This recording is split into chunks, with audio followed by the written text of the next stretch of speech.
Evangelho. Falei para eles. Reunidas juntas, né? As duas juntinhas ali, bonitinhas. Eu tô com o áudio aberto, eu tô falando aqui das menininhas juntas, estou aqui. Nem parece mãe e filha, né? Parece duas irmãs, bonitinhas. Vamos começar? Vamos começar. Quem faz a prece? Eu faço. Amado Mestre Jesus, agradecidos estamos por mais este dia reunidos em seu nome, Senhor. Seja conosco, nos envolva com sabedoria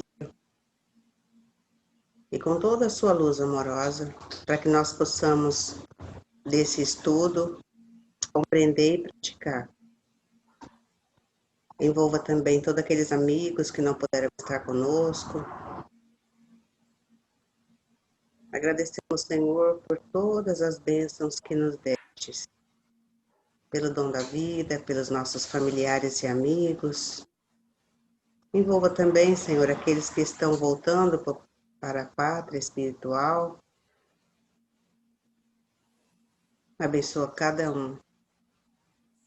Envolva todos aqueles que estão encarcerados, seja em cárcere material, ou seja no cárcere espiritual. Envolva-nos, envolva com o seu amor. Abençoa também todos aqueles que se encontram nas ruas, que tenha sempre uma alma amiga, Senhor, para acudi-los e para ampará-los. Nos dê o discernimento necessário para esta aula de hoje. E que assim seja. Graças a Deus.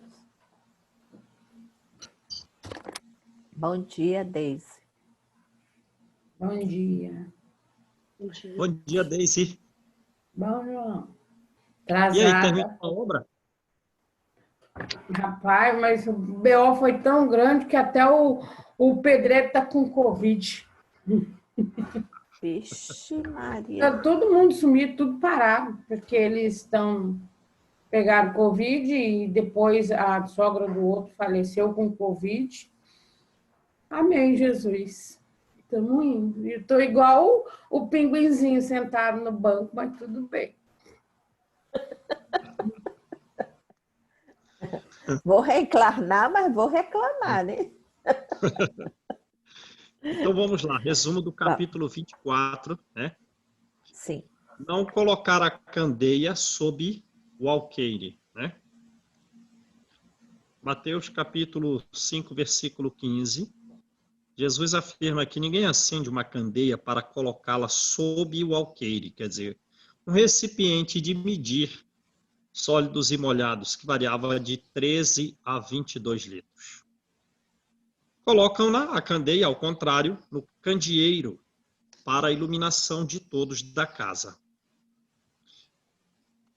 Emmanuel vem nos esclarecer no livro Fonte Viva que a candeia não é a pregação sistemática, não é o verbalismo, apesar de que, sem a palavra, não há conhecimento, e sem auxílio, não há fraternidade. Lembrando que o combustível da lâmpada é a vida, que não pode ser desperdiçada na escuridão do egoísmo, mas deve ser gasta a vida na revelação do espiritismo que vem do alto.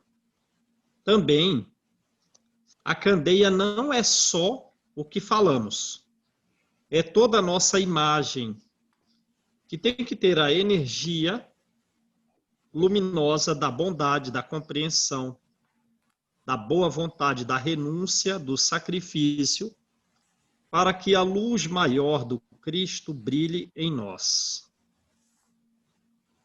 Continuando Qual é em esse capítulo Kardec. do Fonte Viva, João? Não lembro. Não lembro? Voltando a Kardec, É o Lucas... nascer e renascer, não é? Que você tinha dito, nascer e renascer? Vou ter que olhar de novo, eu não lembro. Na outra aula você falou que era nascer e renascer, eu anotei.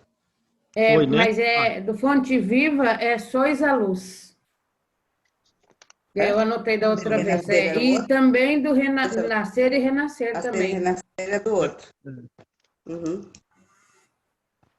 Lucas capítulo 8, versículos 16 e 17. Ninguém acende uma candeia e a cobre com um vaso, nem a coloca debaixo da cama. Põe-na sobre o candeeiro, para quem entre veja a luz. E nada existe em secreto que não haja de ser descoberto, e nada oculto que não haja de ser conhecido e de aparecer publicamente. A lâmpada é a nossa atitude em toda e qualquer circunstância. De forma que, se formos ofendidos, não devemos esconder o perdão nos melindres enfermiços. Se estivermos na provação, não devemos nos manifestar sem a coragem e fugirmos. Também não devemos enterrar o nosso talento no desânimo, nos insucessos da vida. E, diante da dor, não devemos jogar a esperança no precipício do desespero. Enfim, ser uma atitude luminosa, apresentarmos uma atitude luminosa é marcharmos, mesmo entre espinhos, porém, sem desalento, sem inconformação, com a cabeça erguida pelo cumprimento do dever. Desta forma, não disfarcemos os nossos conhecimentos superiores e aprendamos a usá-lo para o nosso benefício e para o benefício dos outros, ainda que a manifestação desse conhecimento superior nos traga prejuízo, pois a felicidade não está na terra, e sim na vida maior. Em outra passagem, os discípulos perguntam a Jesus por que ele lhes falava por parábola. É porque a vós foi dado conhecer os mistérios do reino dos céus, mas a eles isso não foi dado. Falo por parábolas porque vendo, não veem, ouvindo, não escutam, nem compreendem. Neles se cumpre Isaías, que diz: ouvireis e não escutareis, olharei e não vereis, porque o coração deles se tornou pesado e seus ouvidos se tornaram surdos, e eles têm os olhos fechados para que não vejam, não ouçam, não compreendam, e para que nessa condição eu não os cure.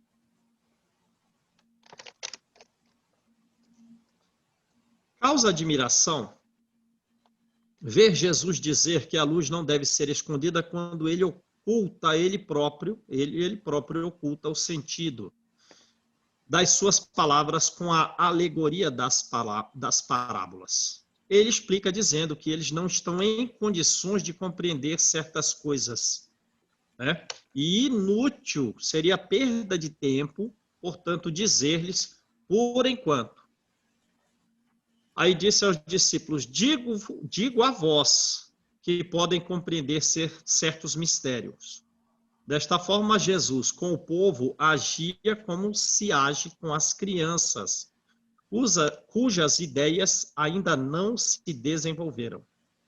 Desta forma, não coloca a candeia embaixo do alqueire, né?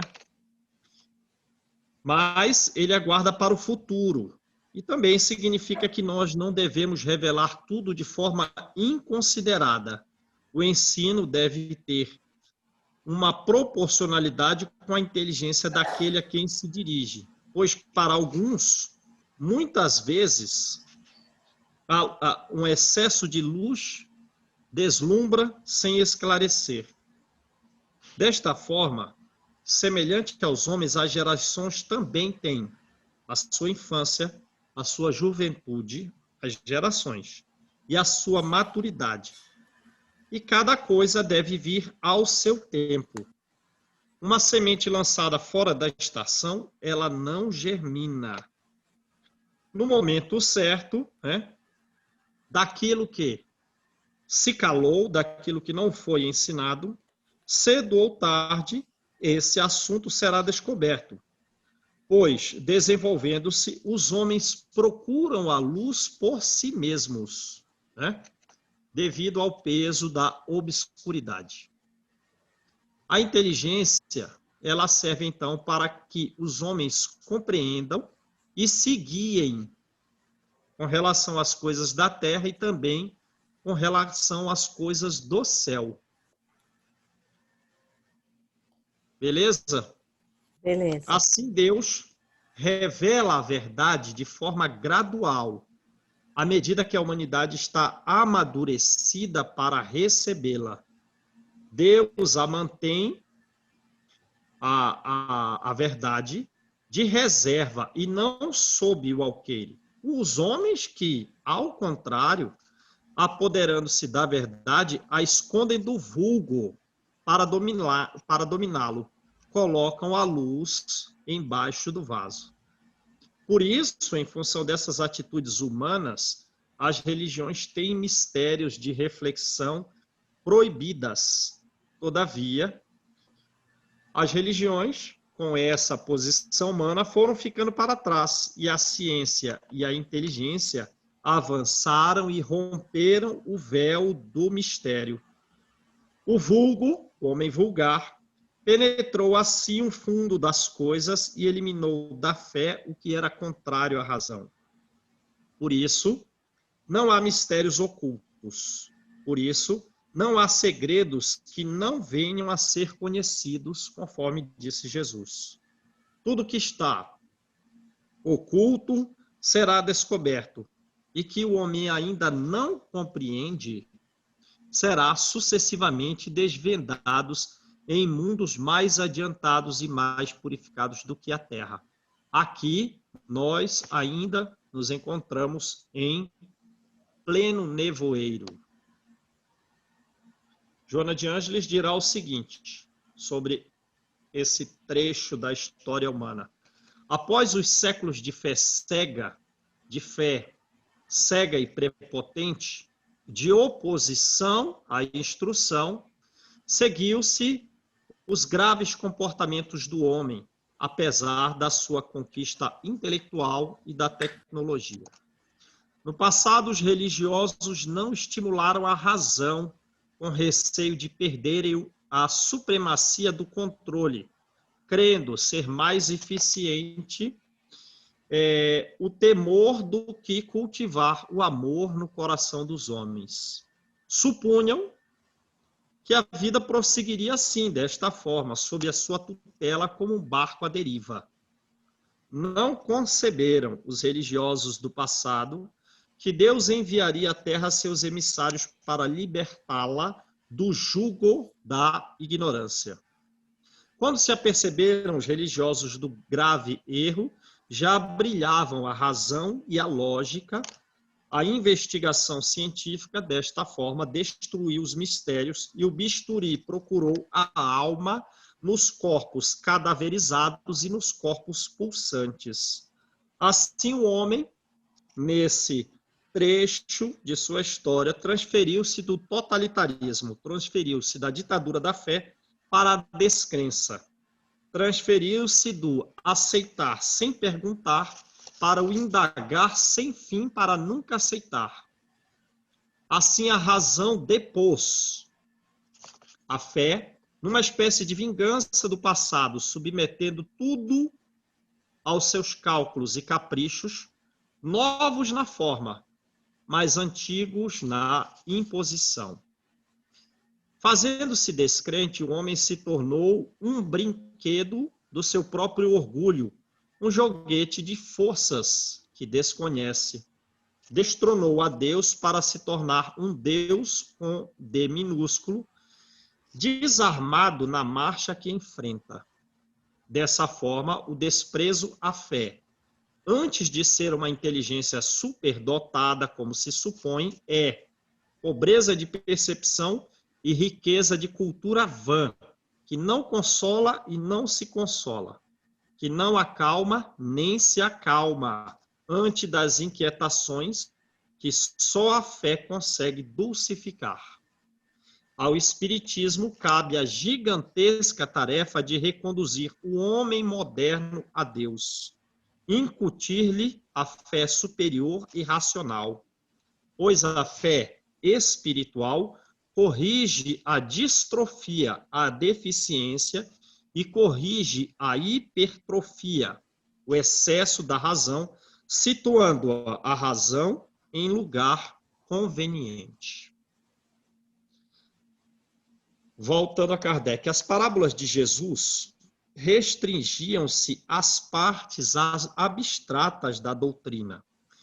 Mas, quanto às condições para a nossa salvação, que são a caridade e a humildade, Jesus foi inteiramente explícito e sem ambiguidade, porque a regra de conduta todos tinham de compreendê-la para segui-la e observá-la. E isso era o que era essencial. Sobre as outras partes, desenvolveu seu pensamento aos apóstolos, pois estes eram mais adiantados moral e intelectualmente. Porém, mesmo para os apóstolos, ele foi impreciso sobre muitos pontos, cuja compreensão ficaria para tempos futuros. Desses pontos, um tanto imprecisos, surgiram diferentes interpretações até que a ciência e o espiritismo aliados puderam trazer o verdadeiro sentido dessas palavras de Jesus. Hoje, a luz do espiritismo atinge muitos pontos obscuros, mas não lança a luz de forma inconsiderada. Nas instruções, os espíritos são admiravelmente prudentes, pela apresentação gradual e sucessiva daquilo que é oportuno. A apresentação plena da luz seria acessível a poucos e teria assustados os não preparados, prejudicando assim a divulgação da doutrina. Os espíritos fazem vir cada coisa ao seu tempo. Eles esperam o amadurecimento e a propagação de cada ideia antes da apresentação de outra cuja a aceitação deve ser preparada. O caso se assemelha ao ensino de Jesus por Mateus 10, versículos de 5 a 7, em que não se deveria procurar os gentios. Quando Jesus enviou os 12 apóstolos, lhes disse que não deveriam procurar os gentios e nem entrar nas cidades dos samaritanos. Deviam procurar as ovelhas israelitas perdidas, dizendo-lhes que o reino dos céus se aproximava. Muitas vezes, Jesus demonstra que os seus ensinos, que os seus objetivos não se limitam somente ao povo judeu, mas abrange a humanidade inteira. Portanto, não procurar os pagãos, não entrar nas cidades dos samaritanos, não é desdém a eles. É que os judeus já criam na unidade de Deus, no monoteísmo, e esperavam o Messias, estavam assim preparados por Moisés e pelos profetas a recepção das suas palavras. Aos pagãos faltava a base, tudo estava ainda por fazer, e os apóstolos não estavam esclarecidos o suficiente para a realização de tão pesada tarefa. Indo às ovelhas perdidas israelitas, os apóstolos semeariam em solo já lavrado. A conversão dos gentios ficaria um pouco mais à frente, e os apóstolos também a cumpriram, né, plantando a própria cruz do cristianismo no centro do paganismo em Roma. Ora, essas palavras de selecionar aqueles a quem devem ser ensinadas as palavras também podem ser aplicadas aos propagadores do espiritismo, os incrédulos, os zombadores, os adversários. São, para os espíritas, o que eram os gentios para os apóstolos. Desta forma, nós não devemos buscar por prosélitos homens desinteressados, e sim homens de boa vontade que desejam ver a luz e cujo número desses é grande, sem perder tempo com os que não querem ver, não querem ouvir, que resistem por seu orgulho, que creem na importância da sua conversão. Pois mais vale abrir os olhos a 100 cegos desejosos de ver a luz do que a um que se compraz nas trevas. Pois desse auxílio aos outros 100, ao aumento dos sustentadores da causa. E devemos deixar em paz os outros, não por indiferença, mas por boa política. A vez deles também chegará quando ouvirem a opinião geral repetidas vezes à sua volta. A ideia não pode germinar antes da hora e não pode germinar em terreno não preparado. Há necessidade de esperar o tempo propício e do cultivo prévio, onde se pode germinar. Então, primeiro o trabalho, onde vai render frutos.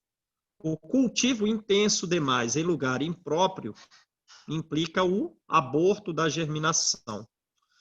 Na época de Jesus, pelo materialismo e pelo acanhamento das ideias, tudo era muito circunscrito, muito localizado. Israel era um pequeno povo, os gentios eram outros pequenos povos circunvizinhos. Hoje, as ideias estão universalizadas e espiritualizadas.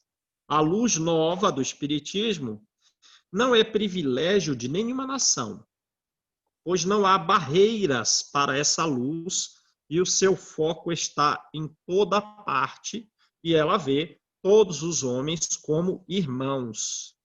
Mas também os gentios não são mais um povo, mas uma opinião que está, de certa forma, disseminada em todo lugar, mas da qual a verdade surge pouco a pouco, semelhante ao triunfo do cristianismo sobre o paganismo.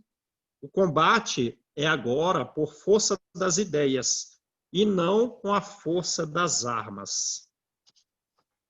Na outra passagem, não são os que gozam de saúde que precisam de médico. Jesus estava à mesa na casa de Mateus e vieram ter com ele muitos publicanos, muitas pessoas de má vida, e se puseram à mesa com ele e com os discípulos.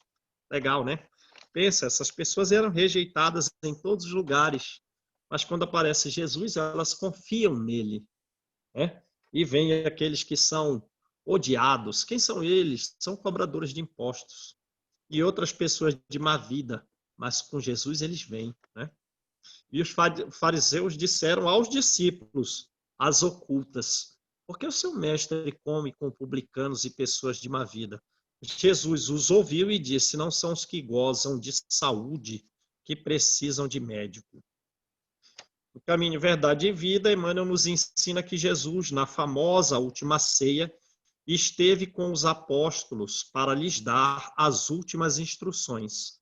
Porém, ele já havia ceado, né, com pecadores, dando também a eles alegria e amor a eles que estavam mais distantes da fé, demonstrando que atendia e atende a todos os que o buscavam e buscam, a todos que desejavam e desejam a alimentação espiritual. Dessa forma, esses doentes morais, um tanto afastados da fé, doentes da alma, hoje em dia, eles estão em todos os lugares. E nem sempre são malfeitores ou viciados, pois há aqueles que estão excessivamente interessados na correção dos outros e que se tornam, desta forma, duros e sem misericórdia. São também doentes morais, né? Desejam tanto a independência que se tornam licenciosos. São também doentes morais. Querem em demasia poupar recursos e desta forma se tornam avarentos. São outros doentes morais. Desejam a superioridade com tal intensidade que se tornam orgulhosos. Querem tanto agradar os outros que se tornam invigilantes e desagradáveis. Porém, para todos esses, sempre, né? Eles são sempre credores de entendimento, de bondade, de amparo e de restauração. E diante de quem quer que seja em posição menos digna diante da lei de Deus, recordemos a Jesus. Não são os que gozam de saúde que precisam de médico. Beleza? Jesus se dirigia principalmente à sua época aos pobres e aos deserdados que precisavam de consolo. Se dirigia aos cegos dóceis de boa fé que pedem para ver, e não se dirigia aos orgulhosos que creem ter toda a luz e acreditam que de nada precisam. Esses ensinos também valem para os espíritas, pois há quem admire que a mediunidade seja dada a pessoas indignas e capazes de usar mal da mediunidade. Creio que a faculdade é muito preciosa e que ela deveria ser exclusiva das pessoas de maior merecimento. Primeira coisa, a mediunidade ela é de origem orgânica e todos os homens podem possuí-la como a faculdade de ver, como a faculdade de ouvir, de falar. E o homem, ele pode abusar de todas as suas faculdades pela sua liberdade. E se Deus só concedesse, por exemplo, a palavra aos que proferem coisas boas, basicamente, o mundo seria um mundo de mudos. Deus, no entanto, concede a faculdade e pune os abusos. Se a comunicação com os espíritos fosse concedida somente aos mais dignos, quem ousaria pretendê-la? É uma pergunta. A mediunidade é conferida desta forma sem distinção para trazer a luz a todas as camadas, a todas as classes, ao pobre, ao rico, aos retos, para que eles se fortaleçam, aos viciados, para corrigi-los. Ora, não são esses últimos, os viciados, que necessitam de correção, os que estão justamente no conceito de Jesus, os que precisam do médico? Sim. Deus não quer a morte do pecador. Por que o privaria, então, do socorro que o pode retirar da lama? Os espíritos bons lhe vêm em auxílio, e os conselhos diretos que prestam impressionam mais vivamente do que os conselhos indiretos. Deus bondoso colocou a luz em suas mãos para lhes poupar o trabalho de buscá-la em outros locais. Dessa forma, ele está com uma maior facilidade de progredir, e se não progredir, é mais culpado se não desejar fazer bom uso dessa luz. Não pode desculpar-se. Quando ele próprio escreveu, quando ele próprio viu, ouviu e falou previamente das consequências negativas da sua conduta. Ou seja, ele falou, viu, ouviu e escreveu previamente a sua própria condenação. Se não aproveitar, será então punido, muitas vezes aqui, aí, Deise, com a perda ou com a perversão da sua faculdade, pelo apoderamento dos maus, no caso da perversão, não de perda, né? De perda ainda há alguma proteção, mas de perversão da sua faculdade pelo apoderamento dos maus para o obsidiar, para o enganar, sem prejuízo das aflições futuras, com que ainda Deus castiga os indignos e os endurecidos pelo orgulho e pelo egoísmo. A mediunidade, ela não implica uma relação habitual com espíritos superiores. É meramente uma aptidão para servir de instrumento aos espíritos em geral, bons ou maus. O bom médio, desta forma, não é o que se comunica com facilidade. É aquele que é simpático aos bons espíritos. Os bons espíritos o julgam simpático. Não é a simpatia que ele tem pelos bons espíritos. É o julgamento de lá para cá. Os bons espíritos o julgam simpático, esse é o bom médium, e somente deles recebe assistências. E, naturalmente, muitas vezes, é para ajudar os encarnados ou desencarnados que não estão em boas condições. É nesse sentido que a excelência da qualidade moral do médium se torna onipotente sobre a sua própria faculdade, sobre a própria mediunidade. Beleza? Coragem da fé. Aquele que me confessar diante dos homens, eu também o confessarei e o reconhecerei diante de meu Pai que está nos céus. Quem me renegar diante dos homens, eu também o renegarei diante de meu Pai que está nos céus. Mateus, capítulo 10, versículo 32 e 33. Do livro Segue-me. A fé, ela não é só testemunhada no sofrimento e nas angústias que se tornaram públicas. Somos incessantemente chamados a mostrar confiança em Jesus, também nas pequenas cotas do dia a dia, manifestando-nos com bondade, com tolerância, com paciência e compreensão nas situações de descortesia, nas situações de um olhar suspeito, de uma crítica, de um desrespeito diante de uma doença um tanto significativa, da recusa aos nossos interesses, de um prejuízo inesperado e da discórdia que possamos a sofrer, né? É também mostrar confiança em Jesus diante dessas situações, se manifestar com bondade, tolerância, paciência e compreensão. Pois quem supera aborrecimentos comuns, quem supera contrariedades diminutas, mostra confiança em Jesus e aprende com essa conduta a suportar grandes provações como se elas fossem pequenas. Lucas, capítulo 9, versículo 23. 26. Quem se envergonhar de Jesus e de suas palavras, Jesus também dele se envergonhará quando vier na glória de Deus e de seus anjos.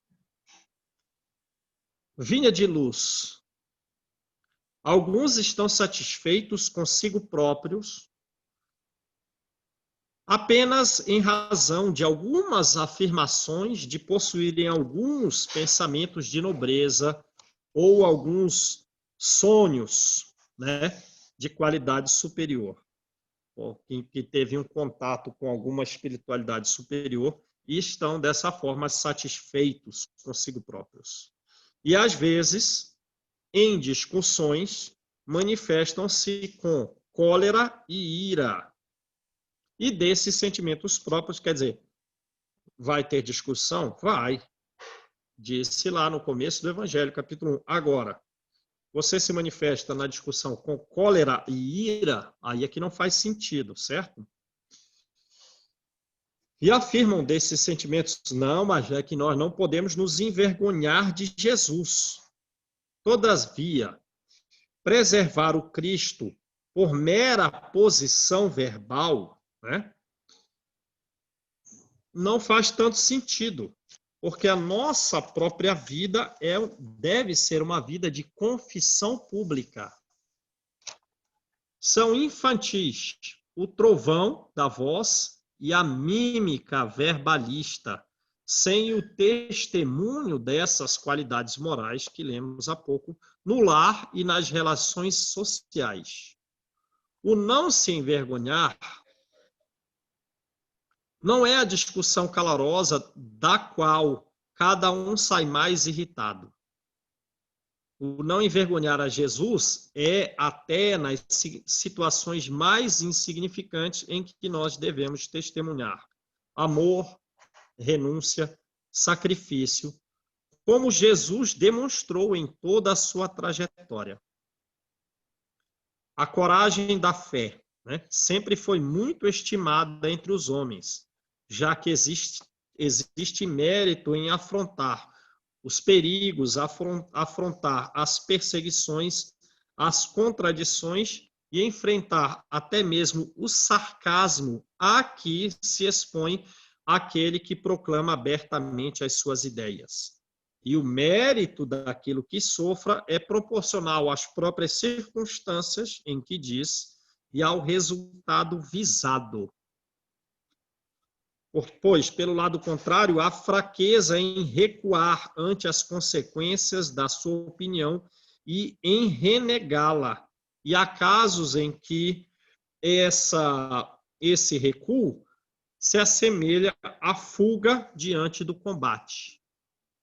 Jesus hostilizou, quer dizer, combateu essa covardia ao afirmar que a vergonha de suas palavras implicaria a vergonha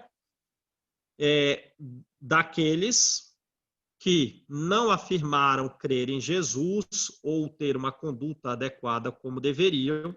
No plano espiritual, Jesus também deles se envergonhará e que reconhecerá quem o reconheceu diante dos homens. Quem tiver medo de confessar as verdades religiosas não será, portanto, admitido nas colônias espirituais verdadeiras. Perderão o benefício da fé por guardá-la apenas para si, ocultando-a no mundo para não serem prejudicados, né? Agora, os que a colocam abertamente e trabalham para si e para o futuro dos outros, receberão a sua recompensa. Assim também acontecerá com os adeptos do Espiritismo. Semeando na terra, eles colherão, não aqui, mas na vida espiritual, e colherão os frutos da sua coragem, ou colherão o fruto da sua fraqueza, né? Carregar a cruz, o outro ensino, quem quiser salvar a sua vida, perdê-la-á.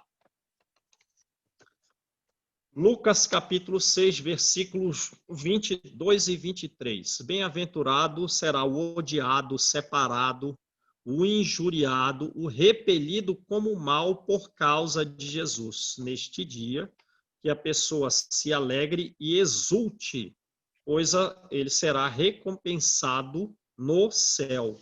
Pois desta forma, assim eram tratados os profetas. Do livro Pão Nosso. Bem-aventurados os seguidores, que partilham aflição e trabalho, porque as bênçãos verdadeiras da vida aqui, na terra, são o sacrifício e o sofrimento, pois o sacrifício e o sofrimento, eles têm caráter educativo e redentor. E, por consequência, nós devemos aceitá-los. Agora, no conceito do mundo, bem-aventurados são os pobres de bens materiais que encontram a alegria e a paz na simplicidade. No entanto, as bem-aventuranças a que se refere Jesus são bem-aventuranças eternas, pagas na vida futura e não na vida atual. Pois a maioria dos pobres, contrariando o conceito humano, se visitados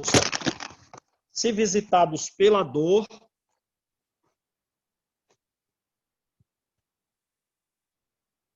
esse troço está meio fraquinho. Se visitados pela dor, preferem a lamentação e o desespero. E se convidados ao testemunho da renúncia, caem nas exigências e nas aventuras indignas da ambição. Há muitas bem-aventuranças. Na terra começa pela dor. Raros, portanto, a desejam.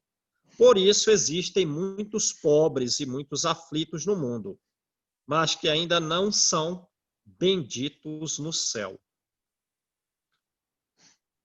Jesus chamou o povo e seus discípulos e lhes disse: se alguém quiser vir a mim, renuncie a si mesmo, carregue a sua cruz e siga-me.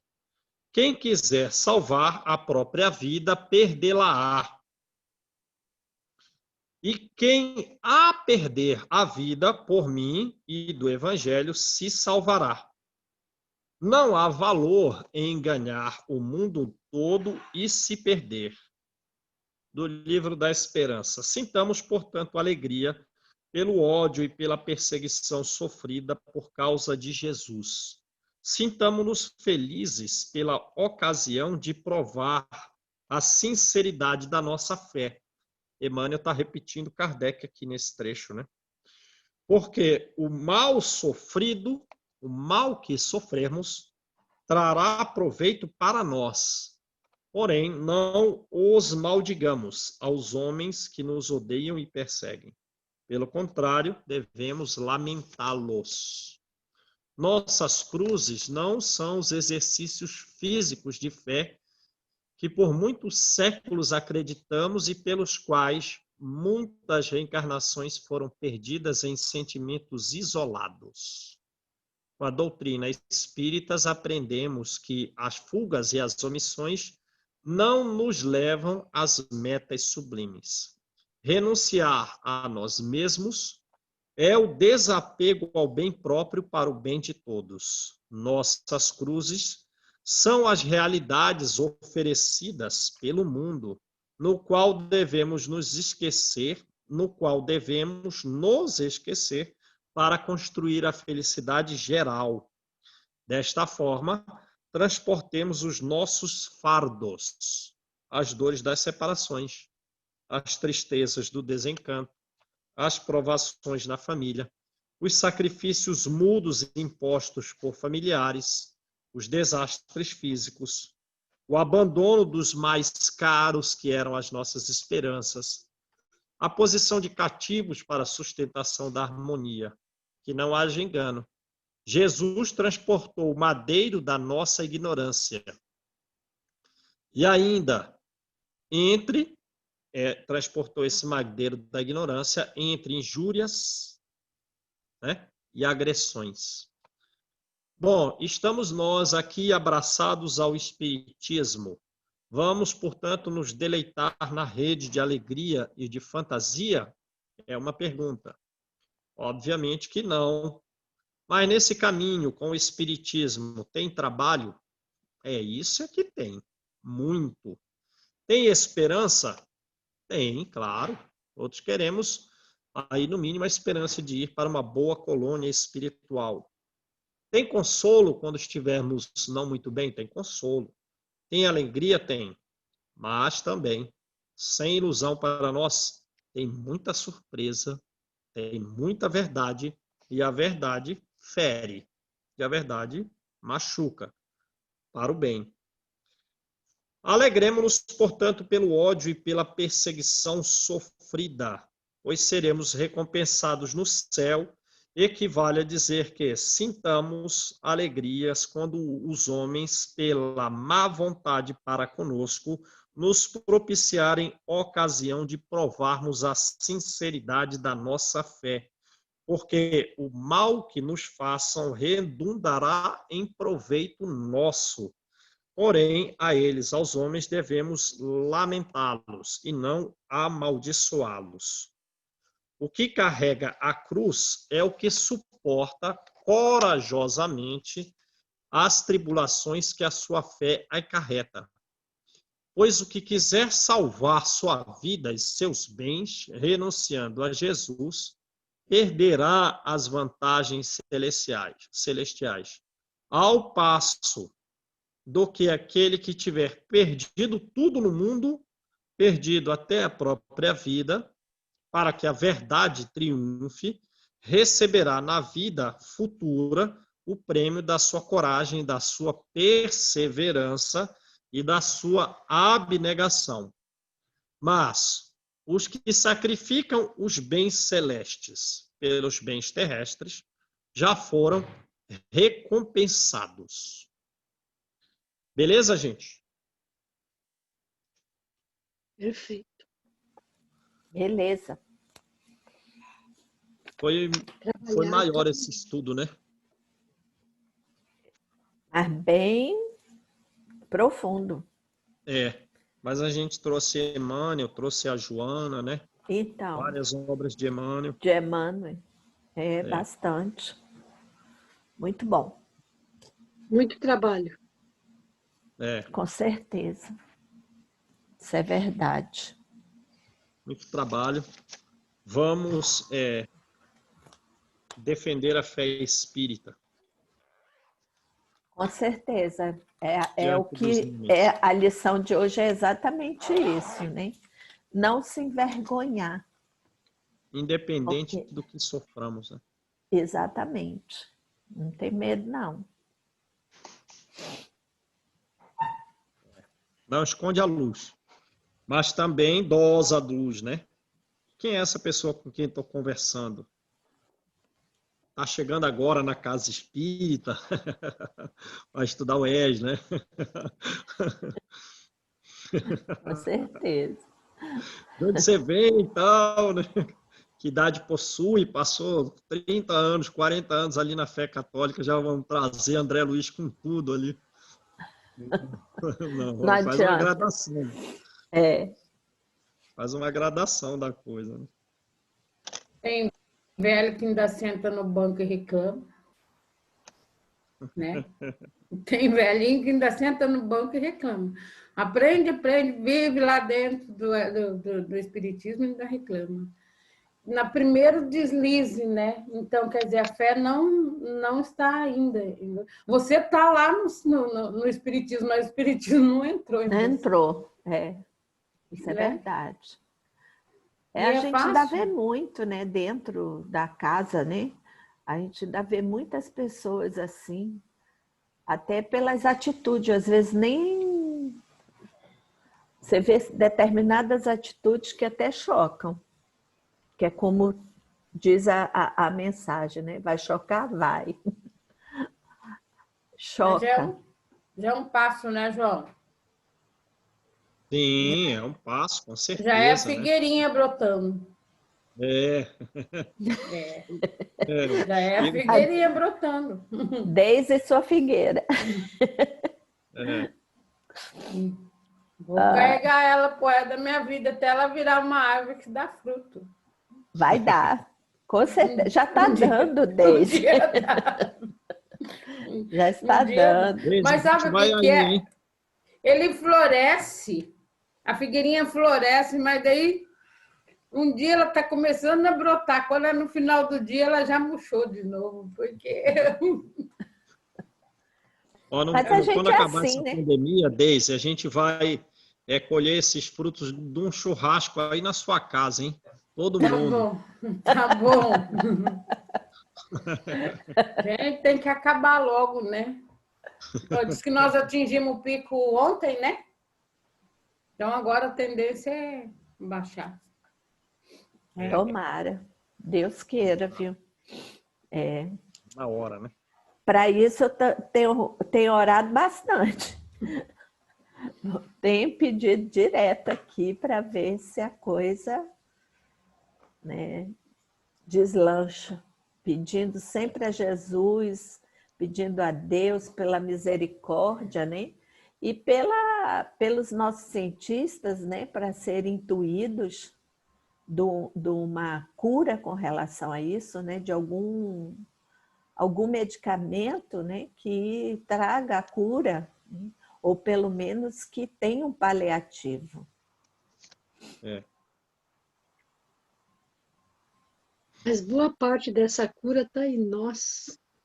Manter nossas vibrações, nossa alimentação, nosso equilíbrio, né?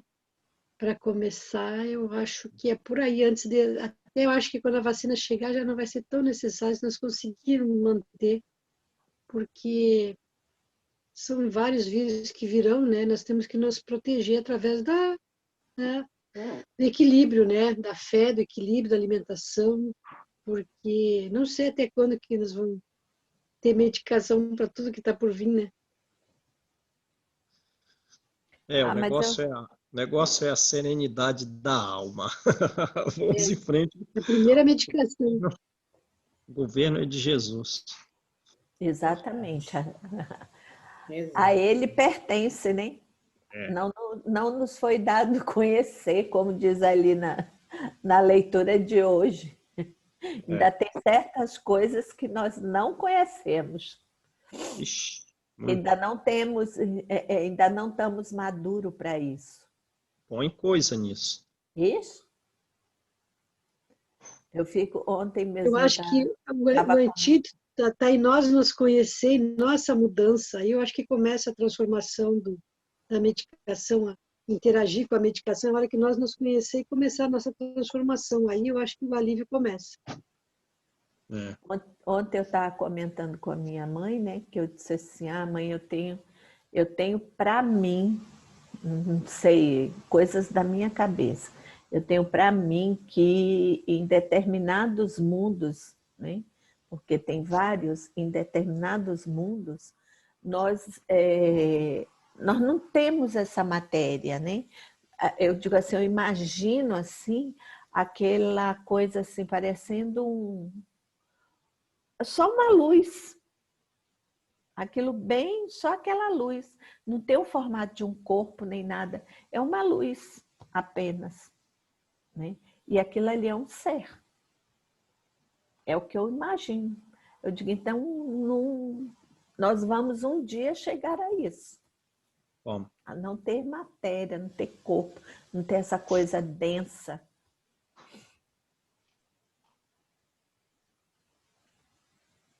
Vamos lá, gente? Acho que eu já estive por lá e fui expulsa.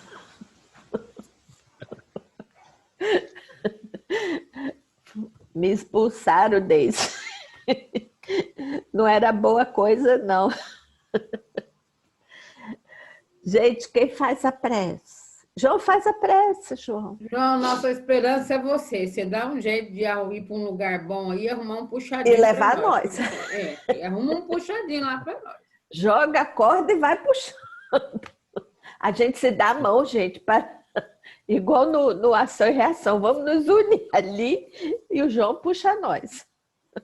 Gente, nós vamos estar todos juntos numa colônia espiritual. Vamos trabalhar para isso, eu acho que a gente vai conseguir. Vamos todo mundo para uma boa colônia espiritual. O problema é a colônia que nós vamos.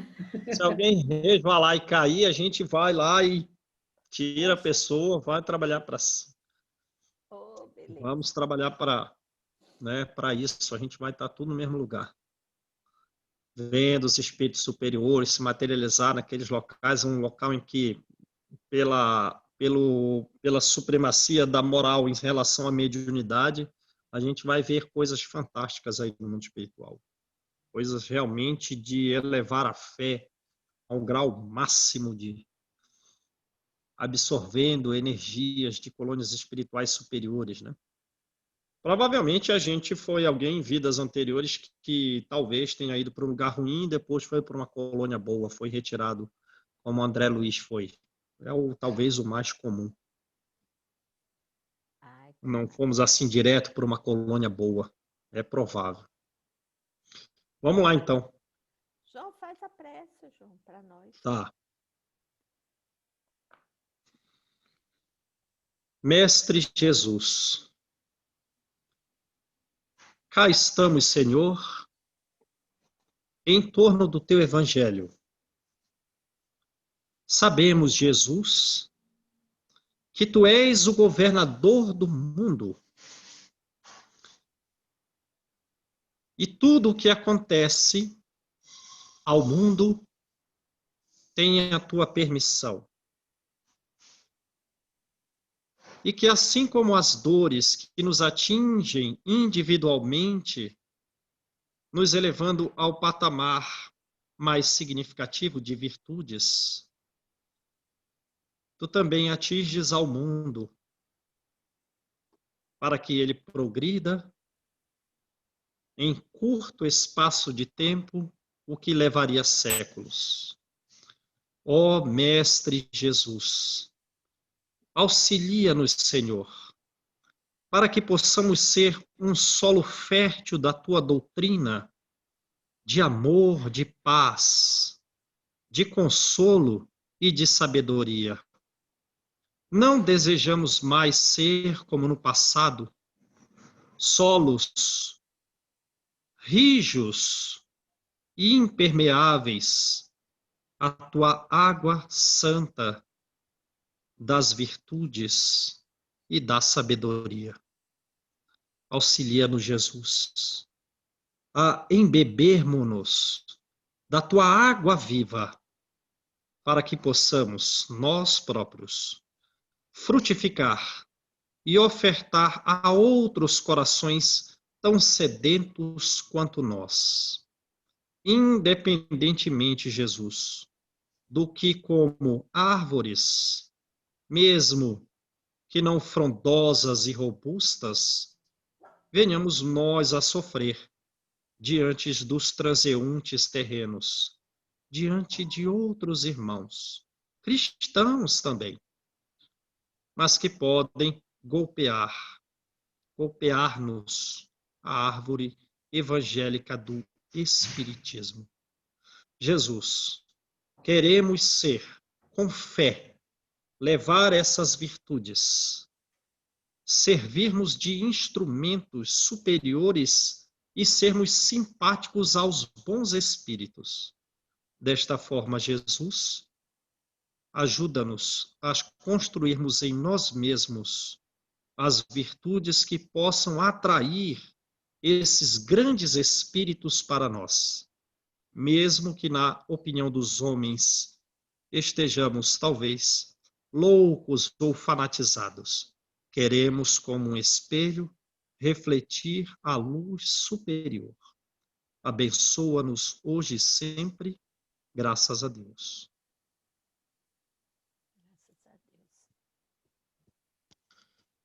Tchau, gente. Um abraço. Fiquem com Deus. Tchau, gente. Esse